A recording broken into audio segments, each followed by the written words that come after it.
Bonjour à tous, c'est depuis la Cité des Sciences et de l'Industrie à Paris que j'ai le plaisir de vous retrouver pour un nouveau numéro d'Ambition d'entrepreneur, environnement et développement durable. Aujourd'hui au programme dans cette émission avec Auréa.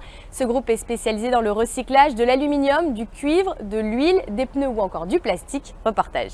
C'est un marché qui ne connaît pas la crise malgré la pénurie. Nous continuons toujours à exporter partout dans le monde un maximum de déchets, ce qui fait que le marché français n'est pas suffisant pour nous permettre de nous développer. C'est pourquoi nous développons à l'étranger. C'est parce que la France est le premier exportateur européen de déchets qu'Auréa se déploie à l'international. Depuis 2002, le groupe parisien qui achète, transforme, valorise et revend des matières premières recyclées réalise 200 millions d'euros de chiffre d'affaires, dont une part significative hors de l'Hexagone. L'international pèse aujourd'hui à peu près 60% du chiffre d'affaires du groupe dans une quarantaine de pays, principalement en Allemagne et dans les pays limitrophes, mais aussi à la grande exportation, par exemple en Israël ou en Amérique du Sud. Huile usagée, pneus, plastiques, métaux, déchets électroniques ou pétroliers, au total 90 000 tonnes de produits régénérés.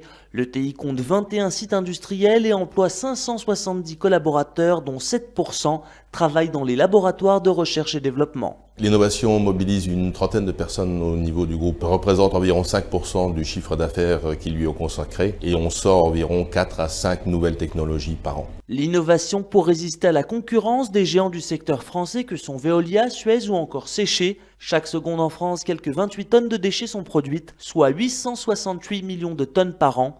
Le traitement des déchets emploie près de 25 000 personnes. En 12 ans, Auréa est devenu l'un des grands acteurs du recyclage. À sa tête, un autodidacte, passé d'abord par la grande distribution avant de se tourner vers les énergies renouvelables, Joël Picard. Retour avec l'actuel président sur la stratégie et le développement de cette ETI parisienne. Interview. Le véritable recyclage ou la régénération des produits, c'est extrêmement minoritaire. C'est un tout petit marché à l'heure actuelle. La difficulté principale de ce marché est qu'il faut trouver les déchets, et quand l'industrie ne va pas bien, il y a peu de déchets. Et puis de l'autre côté, il faut un outil industriel pour traiter ces déchets. Si vous les brûlez, vous détruisez la marchandise, et le problème essentiel du recyclage, c'est de ne pas détruire. Vous êtes obligé de recycler parce qu'il n'y a plus, où vous avez des États, comme par exemple les Chinois, qui stockent des matières premières. Ça leur sert de monnaie de substitution si un jour il y a une grande crise financière mondiale. Donc vous ne trouvez plus de mercure, vous ne trouvez plus de tantale, vous n'avez plus de cuivre, vous n'avez plus accès au marché. Donc chacun spécule sur les métaux. Nous avons des usines en Belgique, nous avons des usines en Allemagne, nous avons des usines au Portugal. Je n'ai pas assez de déchets en France. Donc il faut que j'aille les chercher, et l'un des coûts principaux dans notre métier, ce sont les coûts de transport. Donc pour éliminer les coûts de transport ou les réduire, je suis obligé d'être à côté de l'endroit où le déchet se crée.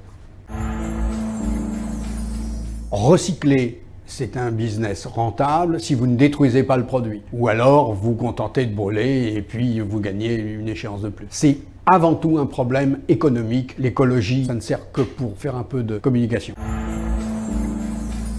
C'est une activité qui gagne de l'argent, qui doit le gagner, d'autant plus que nous n'avons jamais eu de notre vie de subvention. Nous nous développons uniquement avec nos capitaux propres, et c'est le seul moyen de rester vivant dans ce métier-là.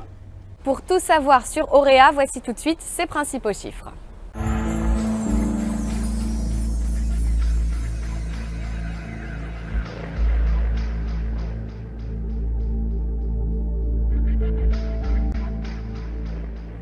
Voilà, c'est la fin d'Ambition d'entrepreneur. Merci de nous avoir suivis. On se retrouve la semaine prochaine pour un nouveau numéro avec une entreprise toujours plus innovante. À très vite.